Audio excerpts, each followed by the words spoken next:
Welcome to the new episode of the Marketing Meeting. Today, I'm joined by the founder of GrowthPath, Liza Adams.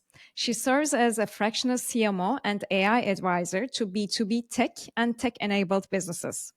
Welcome, Liza. Hi, Itir. It's great to be here. Nice to see you. Nice to see you too. And you are joining us from a very snowy Denver, I Yes, guess. very snowy, Denver, Boulder, Colorado. We're expecting about 18 inches today, but I'm going to be inside, and I'm just going to be enjoying the beautiful white snow. Well, it sounds nice, but I'm today the weather in New York is just exactly the opposite. It's like almost like a summer weather. So I'm gonna enjoy outside weather, and then you're gonna enjoy the inside weather. Yeah. So, Lisa, I'm really happy because Christopher Pan, who was a earlier guest on this podcast, suggested that I talk to you. And then I was really happy to meet you on our earlier meeting because you are a fellow fractional CMO who is already doing AI applications in the real world, like applying AI to the executional part of it, or also the strategic part of it. Mhm. But you are also conducting AI strategic workshops, which means you are exploring already what's going to happen and what might happen in the future and how the companies should get ready for this new era instead of getting anxious about that. So many people are right now focusing on the generative AI part of things, which is the concept of machines creating content, which is already quite useful and solving a lot of problems already. That solving a lot of tedious and very manual problems. But then you are looking from the perspective of applied AI, and for people who doesn't know applied AI, could you please explain what it is and how is it different than the applications of generative AI?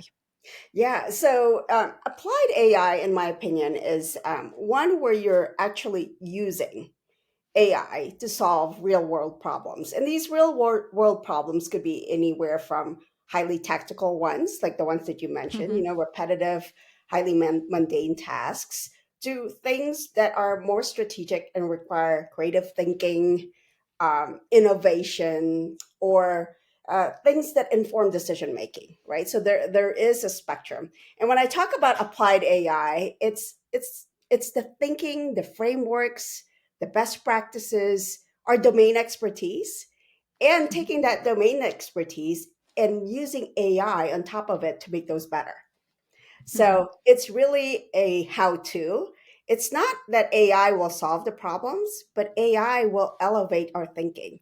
So I do a lot of that work in my fractional CMO teams, and we solve real problems anywhere from thought leadership to making decisions around segmentation, targeting, and positioning to deeply understanding our customers, all the way through campaign development and ultimately launch. So Mhm. that's how I view applied AI. And I think when we're inspired by what's possible and how others are applying it in real life, then we can broaden Mhm. our thinking and how we might apply it in our own worlds. Mhm. In your strategic workshops, what's the what's the framework that you share? What's the technique that you share? Because many of us like are now stuck into how to prompt AI, generative AI, and get some, copy, get some images, AI generated images. But then it's something else. I mean, this is only a part of applied AI, which is like when I hear the word applied AI, I always think about execution AI type of thing. So could you please explain what you usually teach at the workshops under the applied AI umbrella? Yeah. So these workshops, as I mentioned, are designed to inspire what's possible, Mhm. right? So I'm showing them what we've done in my teams to do all these things that I mentioned to you. And it's literally a how to. And I often tell the audience that it is as if in November of 2022, Itir, OpenAI brought to our doorstep a bunch of really powerful Lego pieces. Unfortunately, those Lego pieces came in a box that did not have a picture nor instructions for what to build. right? Mm-hmm. Because literally, if you go to the Chat GPT website, the console, you have this little conversation box, and that's Mm-hmm. about it, right? And you're supposed to figure out what to do with it. Start typing. Well, what do I type? What do I build, right? And I think for the most part, many of us, many marketers, have latched on to Gen AI's ability, ChatGPT, Gemini, Claude, Pi, ability to generate content. Whether Mm-hmm. that content is text or images, video, sound, or code, we've now seen the power of content generation. However, as McKinsey, one of the stats in a McKinsey report says that the investment in AI in sales and marketing will generate anywhere from 1.4 to $2.6 trillion of added business value. And in Mm-hmm. fact, I think that number is a little bit low.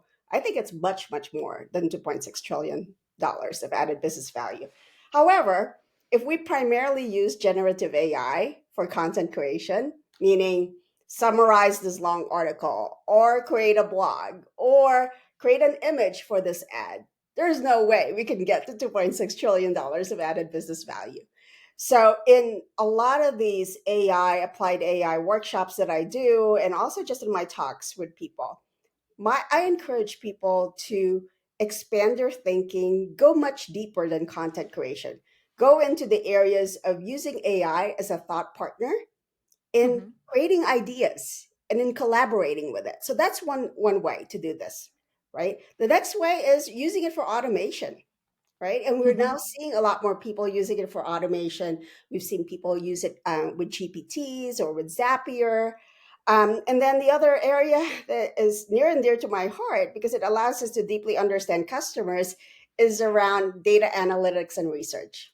We Mm-hmm. could absolutely use AI in data analytics and research, right? We can help. It can help assess data. It can help us make some deep analysis and help us make some decisions Mm-hmm. around what markets to go target, and how to position, how to defend markets, those types of things, or even how to structure campaigns. And Mm-hmm. the last thing that you could use AI for beyond content creation is in the area of personalization. Mm-hmm. So when we deeply understand our customers, we deeply understand not just verticals, roles, audiences, or personas. We actually understand the individual, the Yeah. human being, right? And when we get to that point, we could personalize at that level. What does E tier like? What are her preferences? What are her behaviors? And based on that data, we can then serve you up highly relevant content, and then you would be engaging with us in a much more fruitful and in a longer term relationship with the company. Mhm, mhm. Well, I mean, I really love how you frame it under like main five pillars, Oh, right? Which yes, is yes, which I'm gonna repeat for the audience: content creation, collaboration, and ideation. This is the second one. Automation, data analysis and research, and personalization. yes, yes, Um, so for like under each segment there are companies that are already having products, like for personalization you can have like you can integrate your systems with a software company that already offers AI using platforms to you. In your with your work, I mean, how like a company that doesn't have any AI, well, many companies have somewhat of AI. I mean, like even at home, like with Siri we are talking to AI. It's not yes, only about Chat GPT or Gemini or whatever. It's about like it's everywhere now actually. But when a company says, okay, I have these five pillars, and for example for personalization, which company is correct, or should I do it in-house? Those type of decisions, do they come up when you work with your clients? yes. Because there's a huge investment in the Martech stack already, Mm-hmm. right? And many companies, to your point, already have a fairly mature, or even if it's not mature, they have existing tools in their portfolio that they're using in today's Mm-hmm. environment. My guidance to people is start with what you have, right? You've seen, I think everybody's seen the slide where it shows the Martech stack. And the slide is getting so crowded, right? To the point where I can't even decipher the logos anymore. I can't Yeah. tell, I can't see the text on who the company is. And I think there will be some consolidation that happens Mhm. in this space, right? We will see consolidations. We will see companies that will no longer be here, Yeah. anywhere from 6 months to 18 months from now. And then we'll see, as a result of consolidation and M&As, we'll see companies get bigger, right? Mhm. We're also seeing companies build in a lot more capabilities, AI capabilities, and they're now starting to overlap each other. So it's really, really difficult for people to understand which one to use where and how and for what price and what are the trade-offs. And my guidance to people is, two things. One is start with what you have, right? Yeah. Mhm. Because many of these existing platforms, whether it's Salesforce or HubSpot or Six Sense or SEMrush, they have AI capabilities. And in Mhm. fact, they have roadmaps that go beyond this year into the following year that shows an increasing number of features that are AI enabled. Right. So if you are a marketing leader or a marketing professional and you're trying to figure out how to use AI, start with what you have. And Yeah. if you don't know how, call your vendors and have them do a workshop and have them tell you about these new capabilities and also have them tell you about the roadmap. The Yeah. next thing is really about once you do all that and you still find that you have some gaps, be open to piloting some things, right? And there are a lot, to my point earlier, a lot of new products and capabilities out there. Talk to your peers, right? A lot of people are piloting things.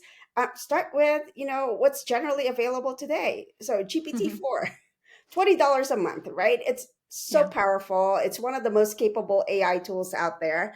There's that, there's Gemini, there's Claude, there's a lot of these more generalized AI tools that can be used for marketing purposes. Many of my workshops leverage ChatGPT and or Claude in Mhm. developing strategies as well as executing campaigns, right? So Mhm. start with that. It's no harm. It's $20 a month, but ensure that you're using it responsibly, right? Yeah. Because we can't upload confidential or proprietary information in these models, especially if you're in the version that allow it to train the models themselves. So I think those are the two things, like my advice in how to get started and how to have an open mind about piloting. And even if you go beyond those AI tools that I mentioned, there are a lot of free trials. There are Yeah. a lot of freemiums out there, right? Try it for 14 days, try it for 30 days. If it works, great. But we can't be so inundated with using all of the tools out there. Otherwise, we'd go crazy, right? Yeah. Pick one per category and talk to your peers and learn from them. I honestly believe that we're in an AI learning journey. And in this learning journey, the more we share, the more we learn from others, the better off we are. Because no one has the handbook on best practices, right? I use it every day consistently. I don't have Yeah. the handbook. I don't have the best practice for it. AI keeps changing every day on me. My prompts change every day because of how it's behaving. Um, I guess there is a third thing that if you are deciding to choose a new vendor for your MarTech stack, try not to lock yourself into a long-term contract. Don't be signing That's any a like 4 or very 5 year important deals, right? advice, in my opinion. Yeah, because to my point earlier, there will be consolidation. AI is moving so rapidly that we don't want to be in a position where we are locked into a decision that we made 2 years ago that's no longer relevant, right? So, and I think the vendors do know that, and they will help you through that process. Yeah. And in those, I mean, the other day we were talking about CRM and how to manage data for one of my clients. And then, I did like a search. I talked to a few people. I have an idea about which company, which software, but which vendor would fit better for this client. And then and we had this discussion, and someone said, "Shall we prompt it to Chat GPT and then see what the answers they will bring?" I'm just like, okay, adopting AI tools, we are asking again AI to come up with some answers. Well, it's interesting that you mentioned that because it's not a bad idea, right? And in fact, there's change happening in the world of search. Yeah. So, the traditional Google search, you put a search term in there. Let's just say it's project management or inventory management, and then you see a bunch of blue links, right? Then you click on those Hmm. blue links. It takes you to certain websites, and then you learn about project management or inventory management, right? In the world of AI, when you're starting to use things like ChatGPT or Claude or even Perplexity, which is really designed for search, Hmm. you get more comprehensive answers, right? There are no blue links. There are no ads. There are no cookies. There are no notifications, and you don't get retargeted, right? Yeah. So there's these things that people value because they're like, hey, I just want more comprehensive answers. I want it to be easily accessible, and I don't want to wade through the minutia, right? So we are now seeing more and more people change their search behavior, not necessarily abandoning Google completely, but Yeah. augmenting um, their traditional Google search with AI based search. And then some are, in fact, abandoning the traditional way, right? But it's not pervasive, and I think it's going to take some time. And Google right now, in my opinion, is kind of in this innovator's dilemma, right? So Yeah. because they have a base of Google search ads to protect, which is about $168 billion. So now they have to think about, right, what do we do? So I wouldn't count Google out. They're going to make a play here, and Yeah. Google SGE, which is the search generative experience, is part of that play, and we still have yet to see how ultimately that will pan out. But back to just using AI for search, right? Like my advice, Searching AI vendors. searching for AI vendors, and I'm going to connect these things. I as I talk with marketing leaders, I often ask them, is your brand and your product showing up in search when someone is using an AI tool like ChatGPT or Gemini or Perplexity, right? Are you even showing up? So even if you're number one on traditional Google search, you Hmm. might not even be cited on ChatGPT or in Perplexity, right? So you almost need to do this analysis that says, all right, for the top of the funnel, middle of the funnel, and the bottom of the funnel, what are some of the Hmm. questions your target personas will be asking? And for Yeah. those questions, input that into traditional Google search, Google SGE, ChatGPT, Gemini, Bing Chat, Claude, and others, and see if you come up and see how you come up. And Hmm. on top of that, which competitors come up? Who are cited? What media publications are being cited? Because that tells you which of these media publications are being used to train the models, right? Yeah. Yeah. So, there is some sort of research that needs to happen in doing that. So I kind of like think about this as a table. You have the questions, top of the funnel, middle of the funnel, bottom of the funnel, and then on the columns you have all of the different large language models or AI tools, and then you build this table, right? And then you Hmm. analyze this thing. In fact, you can even use an AI tool to plug in that table once you've completed it and say, analyze this table and tell me what you think about it, right? Yeah. Where might be our gaps? Where might be our areas of strength? And what are your recommendations so that we do show up, our brand and our product show up in AI based search tools? Same thing when we say, all right, tell me about the top predictive analytics AI tools, ChatGPT. They'll have an opinion, right? Yeah. If I go into Perplexity and say, what are the top SEO tools or sentiment analysis tools in the market? It will have an opinion. And if you're in that space, if you're a sentiment tool or an SEO tool, you better make sure that you show up in that response by Perplexity, right? Yeah. So anyway, I think it's not going to be a perfect answer for everyone, that whatever Perplexity says are the top, SEO tools, doesn't necessarily mean that that's the best one for you, but it's a starting point, right? Now you go into, all right, I need to look at customer reviews, right? Maybe you go into G2 or Capterra or Trust Radius, and look at what your peers are saying. So anyway, Mhm. it's a long-winded answer to your question, but there was a lot to unpack in that, because I truly believe in the world of search changing dramatically, and how brands need to show up there. And then likewise on the consumer side, how we now need to use AI tools for search, because it is allowing us to have a more comprehensive response, and doing it in a lot easier manner, and faster. Mhm, mhm.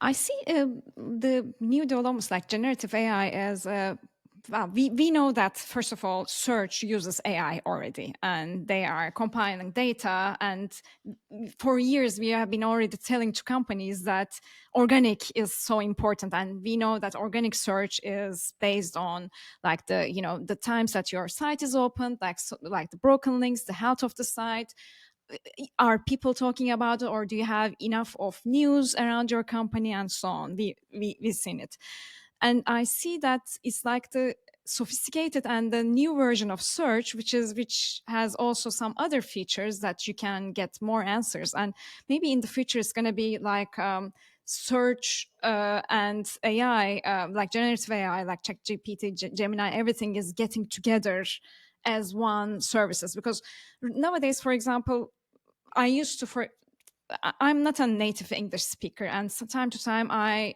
need to ask to Google search before 2022, let's say. I was typing it out to Google search and saying, okay, grammarly and those type of things would able to help me out with if it's grammarly correct or so on. Now Mm, I'm doing that with ChatGPT, and I'm writing what is a better solution to frame this question. How can I use this language much better? Is it grammatically correct? And I started abandoning the tools that can come up on search now, because I'm leveraging ChatGPT. mm, So that's why I think, I mean, I'm also thinking about brands. So if a brand doesn't have any, not any, but low digital presence, then it's very hard to, because we know that ChatGPT and also all other tools are already getting fed by the models and information in the web, mm. not in the physical world. They are just getting being fed from the digital world. So there is no way that you would be able to sustain your company healthily if you are not having like a good presence, organic presence in the digital world. That's what I see it.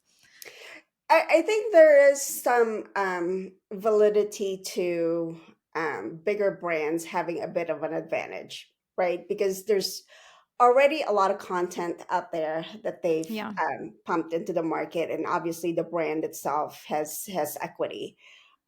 However, I've seen a study, and I don't have the stats right in front of me, right?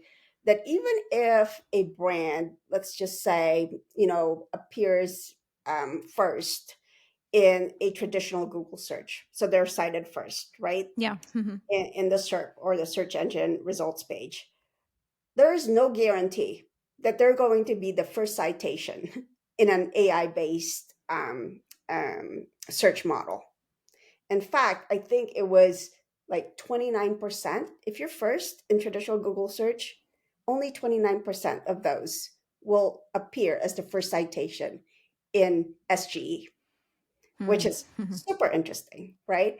And then if you're not first in Google search, I think it's like 42% of those will actually be cited in SGE.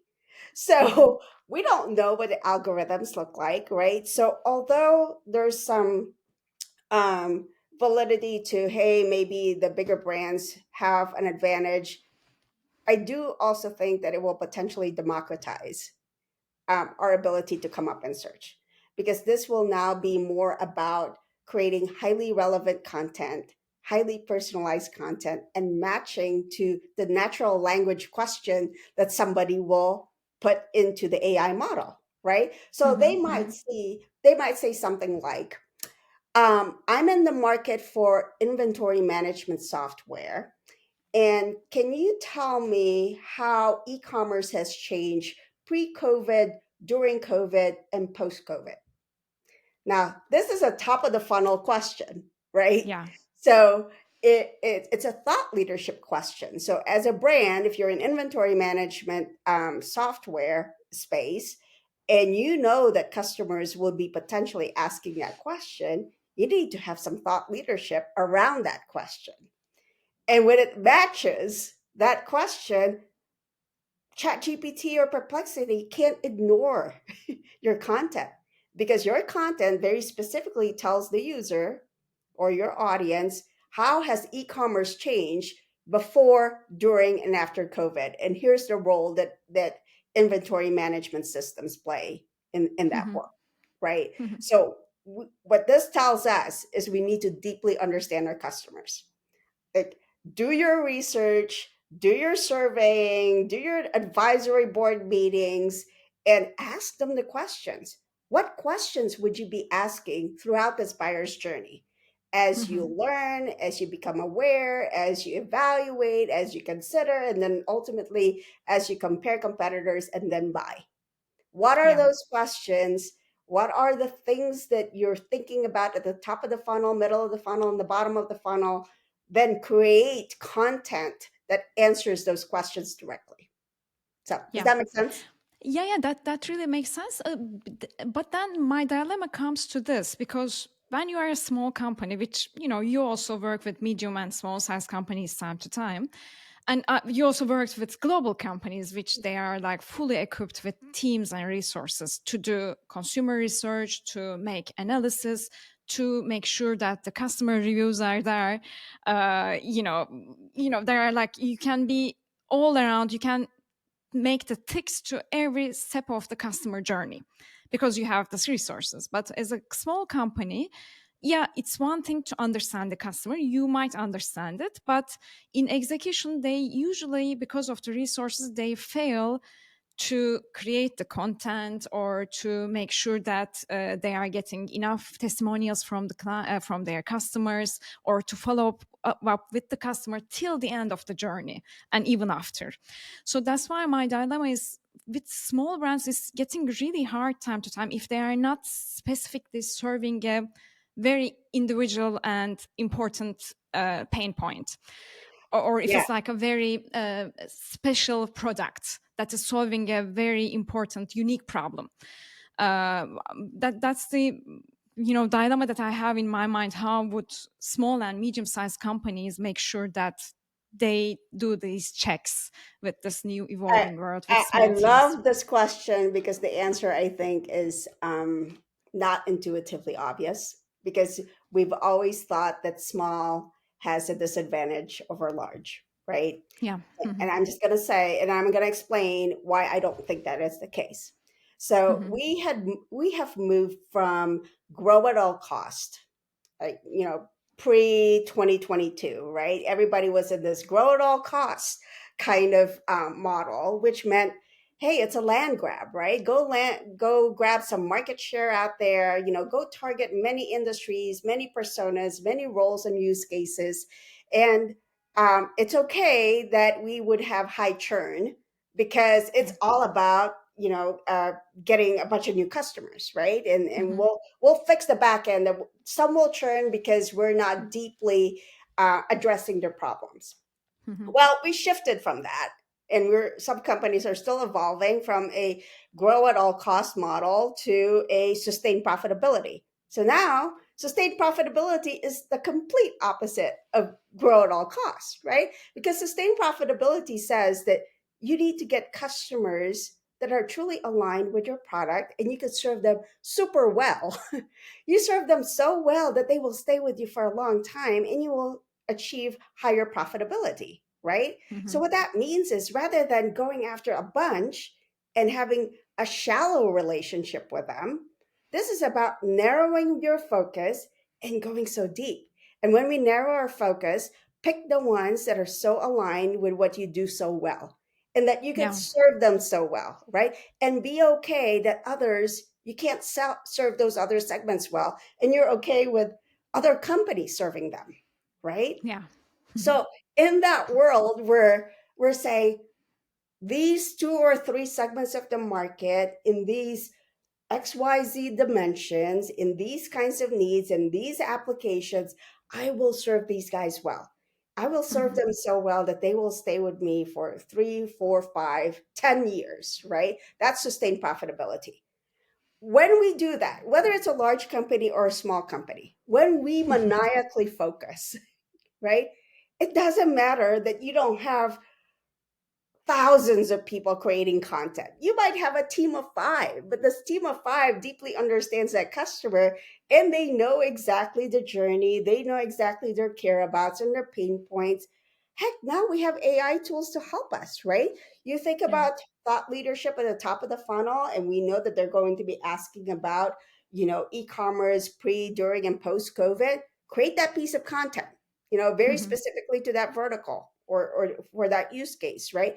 You don't need to create content for every single vertical out there.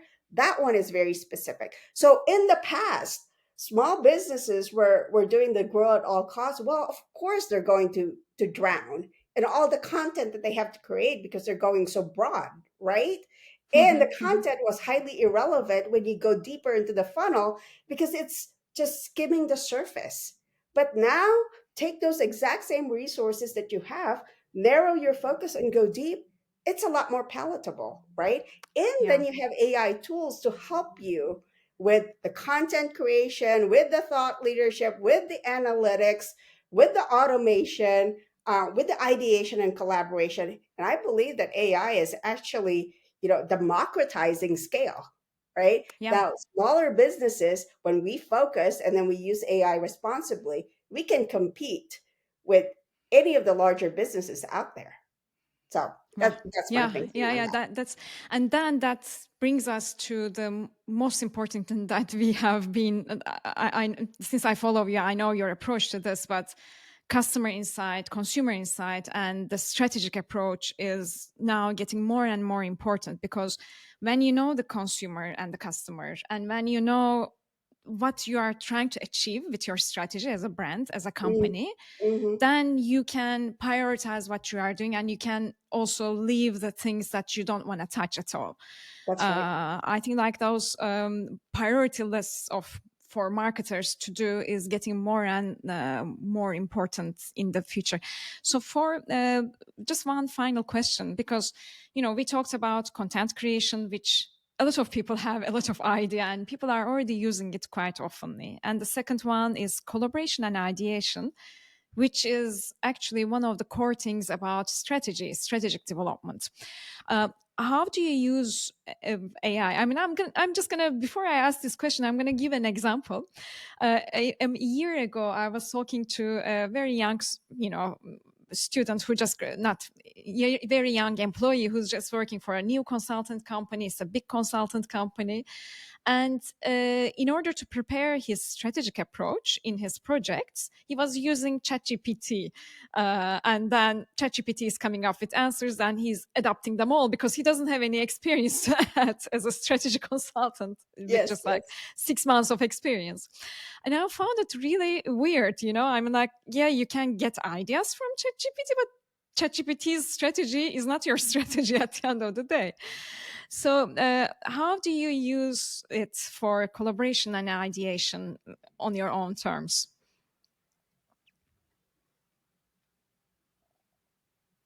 It's here.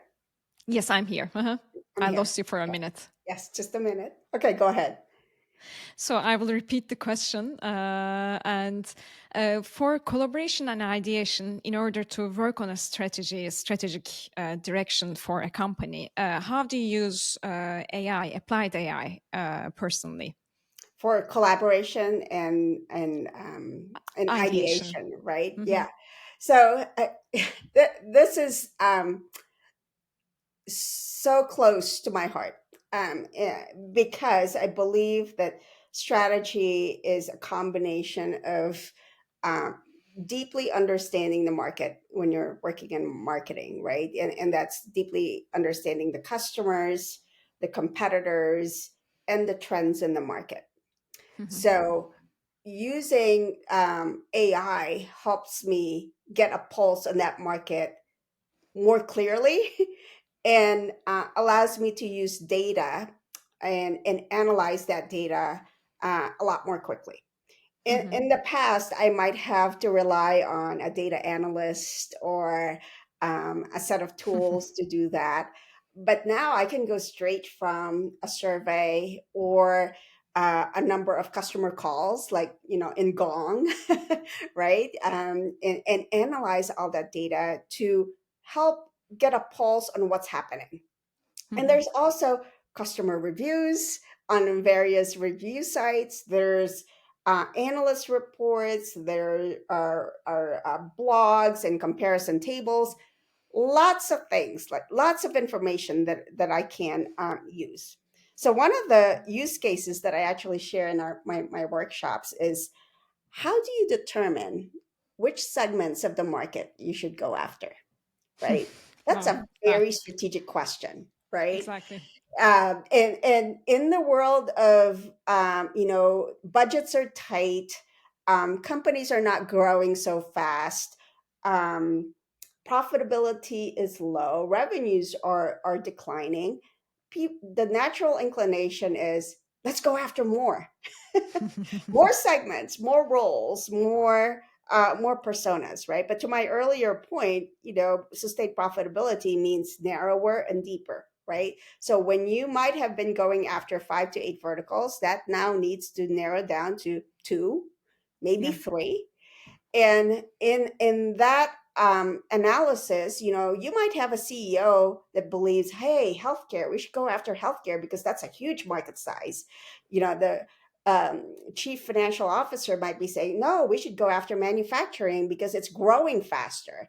And then you might have a CPO that says, no, we should go after professional services because our roadmap better fits their needs, right? So Yeah. each one has a different perspective on which segments of the market to go after. Well, that's a really difficult decision to make when you've got misalignment in the executive team. Me, as a fractional CMO or a CMO or any marketing leader out there, right? Our role now is very strategic. And our role is not just having an answer to the question. That's not necessarily our role. Our role is to align the leadership team so that we can make the right decisions and give them the right data, right insights about the market so that we can all have a conversation and make the right decisions. So, Hmm. in my work, I've actually used a framework by which we are evaluating a number of segments, let's just say 5 through 8 Hmm. segments, and then evaluating those across a number of criteria. So 8 to 10 criteria, and it could be anything from market size, market growth, competitive intensity, fit with product roadmap, the number of existing reference customers that we have, the strength of our partnerships, all sorts of things, right? So multi-dimensional versus the one-dimensional thinking that individual people might have. And Hmm. then we infuse this with data Hmm.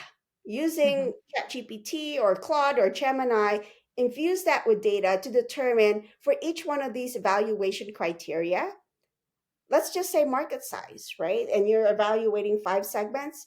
The highest market size gets a 5. Let's do a forced ranking. Lowest Hmm. market size gets a 1. When we go into Hmm. growth rate, highest growth rate gets a 5, lowest growth rate gets a 1.